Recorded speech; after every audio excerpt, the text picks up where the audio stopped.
До Управниот суд тужби поднеле од Социјалдемократскиот сојуз на Македонија. Од таму велат дека 4 тужби се однесуваат на гласањето во избирачките места во изборната единица 6. Движењето Беса пак објави дека нема да ги оспори одлуките на ДИК.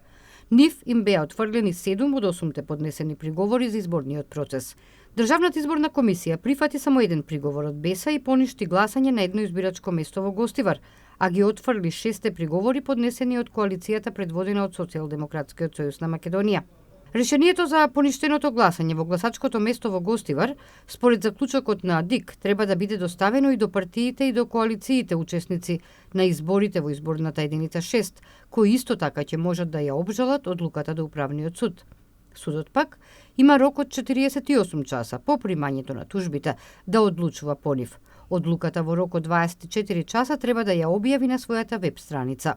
По тужбите, Управниот суд одлучува во совет од 5 мина судии, избрани по патна ждрепка, на јавна седница за која ја информира јавноста и овластените представници, по чии тужби се одлучува.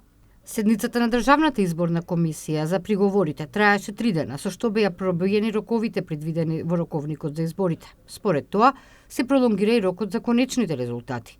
Тоа ќе се случи откако ќе бидат познати одлуките на Управниот суд, доколку нема прегласување на некој избирачко место. Во случај на прегласување, тоа ќе треба да се одржи на 25 декември.